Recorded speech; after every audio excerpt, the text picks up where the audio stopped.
When internal psychological pressure rises, the immediate instinct for many young people today is to simply give up.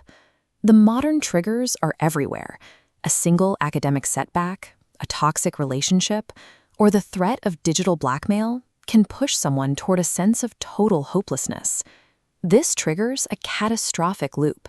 A temporary external problem spirals into a cycle of negative thinking, making the situation feel inescapable. This fragility is the defining crisis of our time. Our internal architecture has become so brittle that temporary challenges now pose a fatal threat to inner peace. This chart compares our rising material wealth with our plummeting psychological stability. We have more access to comfort and status than any generation in history, yet our mental well-being is in a state of collapse. Sri Hit Premanand Govind Sharanji Maharaj identifies the root cause of this paradox. He observes that a mind lacking an inner spiritual foundation has no defense. It exists entirely at the mercy of its external environment. Billions of dollars and high social standing cannot protect you if your internal emotional structure remains hollow. Success and failure follow a natural cycle, shifting like day to night, showing the impermanence of every emotional state. Attaching our self-worth to passing phases turns us into this jagged line, tossed between highs of victory and lows of defeat. Maharaj Yudhishthira exemplifies this cycle.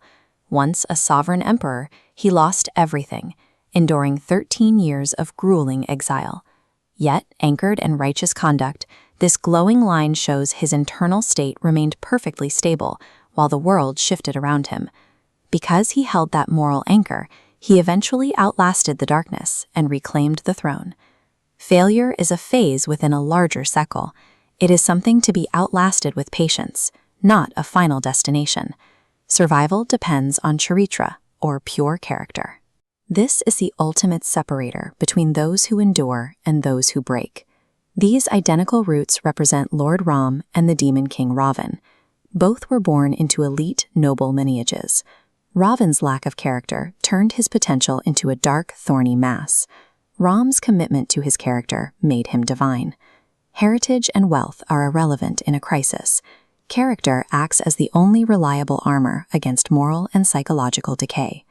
Maintaining that character requires an active spiritual anchor, such as the practice of namjap, the continuous remembrance of the divine. The child Prahlad faced a hurricane of external threats from his own father, yet his spiritual connection kept him as steady as this burning ember. This practice works by systematically replacing the dread of external setbacks with an unshakable internal certainty. Spiritual conviction anchors the mind so deeply that worldly failure loses its ability to dictate your internal state. Today, many young people attempt to replace this spiritual anchor with a swamp of temporary vices, from intoxication to superficial romances. These habits create a trap of isolation, making individuals uniquely vulnerable to anxiety and exploitation. To solve this, parents and children must abandon rigid hierarchies. This diagram shows them moving to a parallel structure, behaving as trusted friends who share their burdens. Open communication prevents external threats, like a blackmail attempt, from festering in the dark and turning into fatal despair. Rebuilding resilience involves shedding destructive habits, practicing honest communication, and maintaining the spiritual discipline needed to weather any storm. Building an unbreakable character ensures that failure remains a passing external event, unable to reach the core of who you are.